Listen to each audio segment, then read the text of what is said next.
へ気弱なパシフィスタクマ。 Scene diawali di Baltigo, markas pasukan revolusi.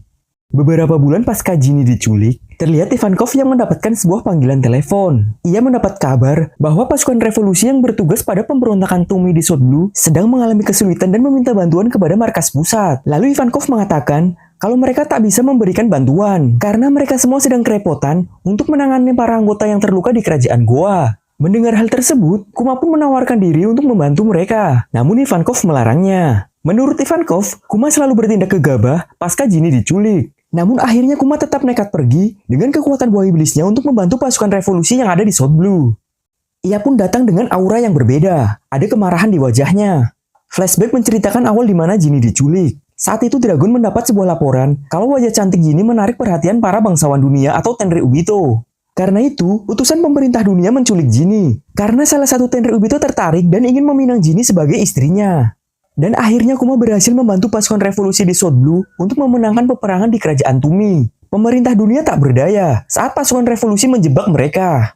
Dan akhirnya pasukan revolusi kembali berhasil membantu para rakyat yang tertindas. Kuma pun lalu menghubungi Dragon. Terlihat Kuma yang terburu-buru setelah menyelesaikan misinya. Akhirnya 2 tahun berlalu pasca Ginny diculik. Di mana terlihat sebuah kapal yang ingin berlabuh di sebuah pulau. Dan ternyata itu adalah Ginny yang telah kembali ke Sorbet Kingdom. Dia akhirnya kembali menghubungi pasukan revolusi setelah 2 tahun tanpa kabar. Namun Ginny sekarang sedang sakit dan suaminya yang merupakan Tenryubito itu membuangnya begitu saja. Ginny kembali karena ingin bertemu Kuma untuk yang terakhir kalinya. Tapi kondisinya saat ini sudah sangat lemah. Dan mungkin panggilan telepon ini adalah salam perpisahannya pada Kuma dan yang lainnya. Kuma, Ivankov, dan Dragon pun kaget mendengar hal tersebut. Lalu Kuma bertanya di mana Ginny sekarang. Kuma akan langsung datang ke sana dengan kekuatan buah iblisnya. Namun Ginny meminta maaf dan mengatakan kalau ia sekarang sedang sekarat. Ginny sangat senang karena selama ini Kuma sangat peduli kepadanya. Namun Ginny tak ingin Kuma melihat dirinya dalam kondisi seperti ini.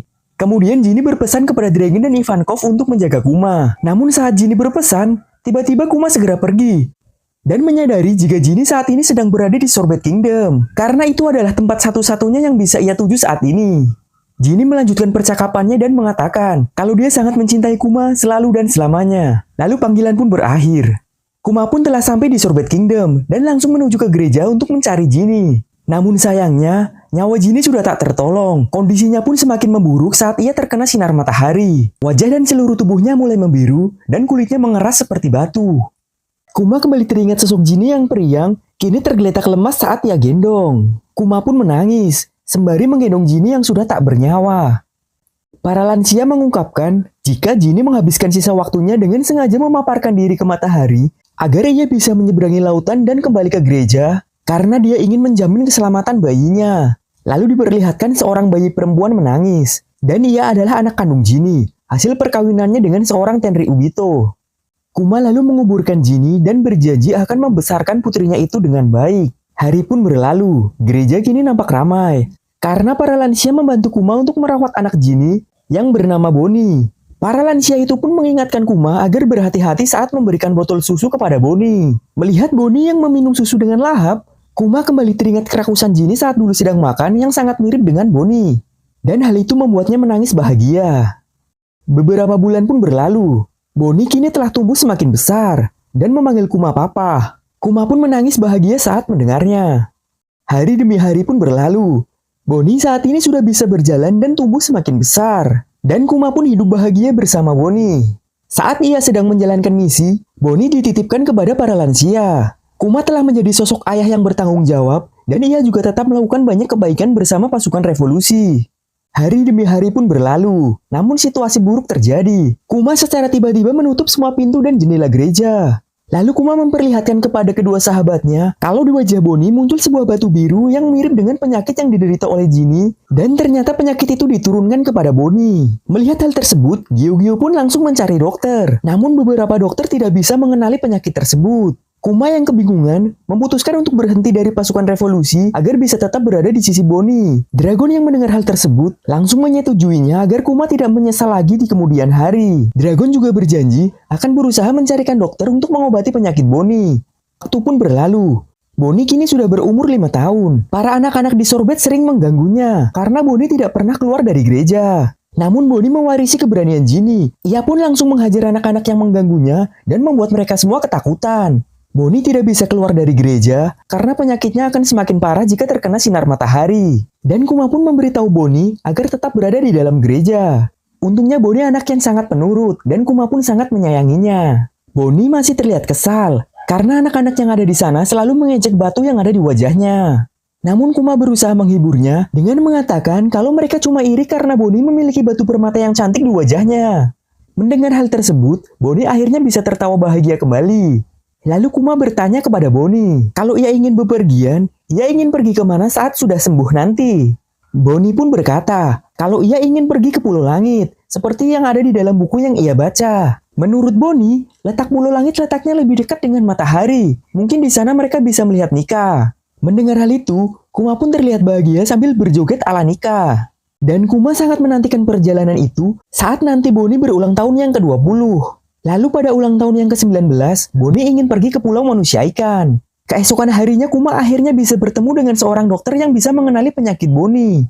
Dokter itu memberitahunya kalau penyakit yang diderita Bonnie adalah sisik safir, yang merupakan penyakit langka yang tidak dapat disembuhkan. Bahkan jika Bonnie tidak terkena sinar matahari sekalipun, kemungkinan ia hanya bisa bertahan selama 5 tahun lagi. Sebuah keajaiban kalau dia bisa mencapai ulang tahunnya yang ke-10.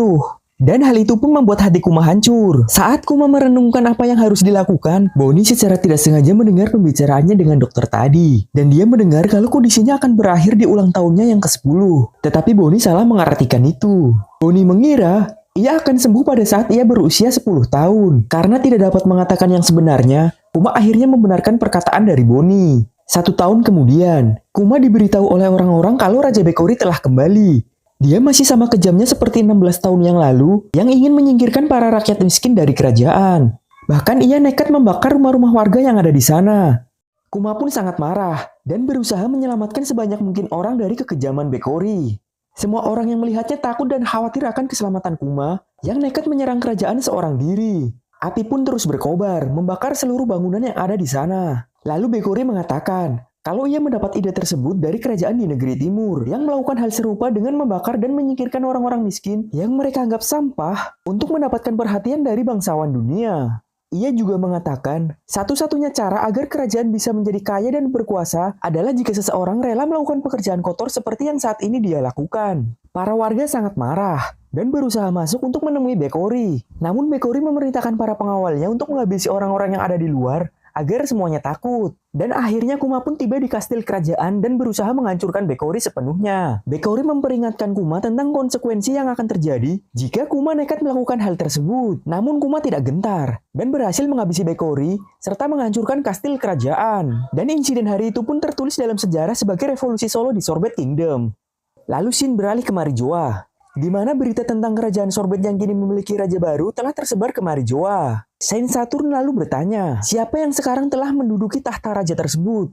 Ternyata Kuma didesak oleh warga di sana untuk menjadi raja yang baru di Sorbet. Ia pun terpaksa menurutinya. Padahal yang sebenarnya, Kuma hanyalah wajah dari negara itu. Raja yang sesungguhnya adalah Raja Bulldog. Ia adalah raja sebelum Bekori berkuasa.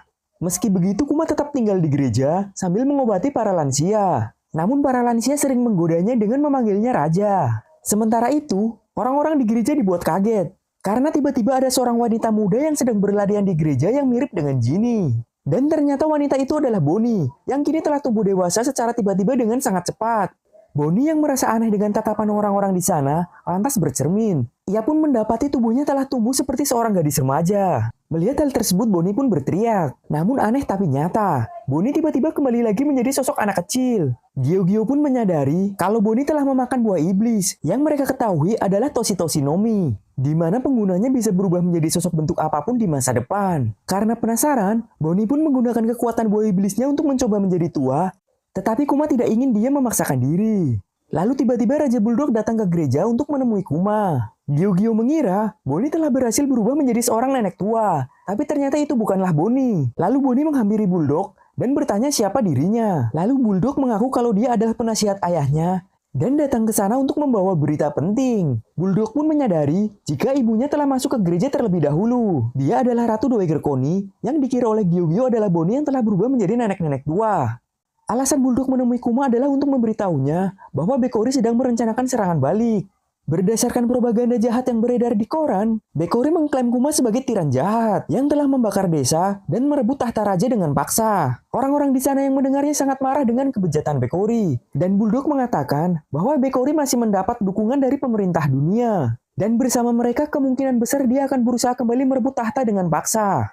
Lalu orang-orang berkata kepada Kuma kalau mereka tidak menginginkan Bekori kembali. Dan Kuma mengatakan akan melawannya meskipun dia tidak akan bisa tinggal di negara ini. Karena pemerintah dunia pasti akan memburunya sebagai kriminal. Lalu Kuma meminta kepada Bulldog untuk mengambil kembali posisi raja agar situasi berjalan normal kembali dan menjaga Bonnie untuk keselamatannya.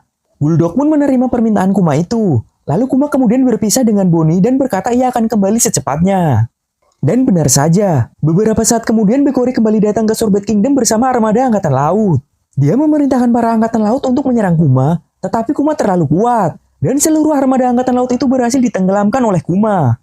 Setelah itu Kuma pergi ke laut dan menjadi seorang bajak laut. Dan dengan kekuatannya yang luar biasa, dia akhirnya mendapatkan bounty dari pemerintah dunia. Di sisi lain, terlihat Bonnie yang merindukan ayahnya yang tak kunjung pulang. Lalu Ratu Connie pun berusaha menghiburnya. Saat Kuma berlayar mengelilingi lautan, ia mengunjungi berbagai tempat untuk mencari informasi cara menyembuhkan penyakit Bonnie.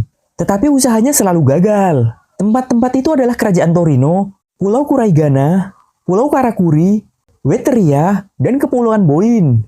Akhirnya Kuma bertemu kembali dengan pasukan revolusioner, dan dia bertemu kembali dengan Dragon.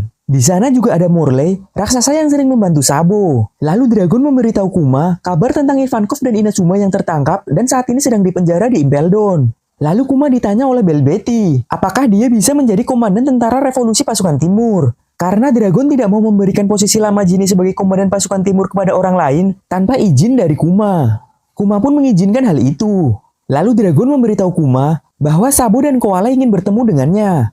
Mereka berdua kini telah berkembang dengan pesat sejak terakhir kali bertemu dengan Kuma. Dan Dragon ingin Kuma melihatnya sendiri seberapa jauh perkembangan mereka saat ini. Kuma mengakui bahwa sejujurnya dia juga ingin kembali ke pasukan revolusi. Tapi untuk saat ini, dia masih ingin fokus mencari cara untuk menyembuhkan penyakit Bonnie. Saat Kuma berbicara tentang Bonnie, Dragon jadi teringat tentang ilmuwan jenius dari Angkatan Laut yang bernama Dr. Vegapunk, yang baru-baru ini harus berpindah lab karena sebuah insiden. Jadi penjagaan akan Dr. Vegapunk mungkin sedikit longgar, sehingga Kuma bisa menemuinya untuk bertanya apakah dia bisa menyembuhkan Bonnie. Dragon pun memberitahu lokasi Dr. Vegapunk saat ini, dan Kuma berterima kasih kepada Dragon karena telah memberitahu informasi tersebut. Kuma berjanji, jika Bonnie sudah sembuh, dia akan kembali ke pasukan revolusi. Lalu Dragon menjawab, pergilah kemana angin membawamu.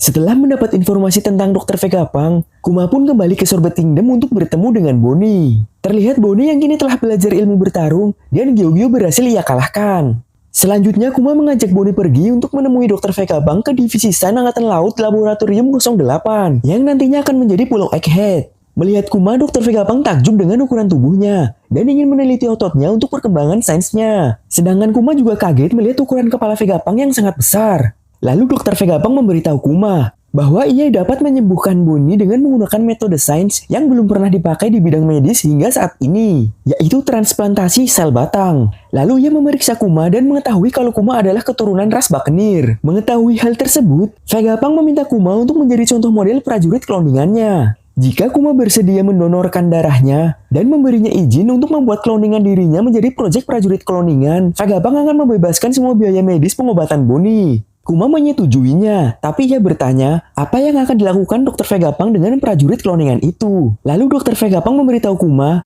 kalau mereka para prajurit kloning akan memiliki tubuh yang sangat kuat hingga bisa menahan peluru dan ditakuti para bajak laut. Mereka akan menjadi pahlawan yang melindungi orang-orang lemah dan tak berdaya. Kuma menyadari jika Dragon mengatakan Vegapunk adalah orang yang eksentrik, namun dapat dipercaya. Kuma pun menjadi tersentuh oleh perkataan Dr. Vegapunk dan menyetujui tawaran tersebut. Selama Bonnie bisa disembuhkan, bahkan Kuma rela membuat perjanjian dengan iblis sekalipun. Lalu Dr. Vegapunk menyebut Kuma orang yang benar-benar suci. Namun Kuma mengkoreksinya dengan mengatakan bahwa dia adalah seorang pasifis pencinta damai yang selalu ingin menjaga perdamaian. Dan akhirnya Dr. Vegapunk memutuskan untuk memberi nama prajurit kloningan buatannya sebagai Pacifista.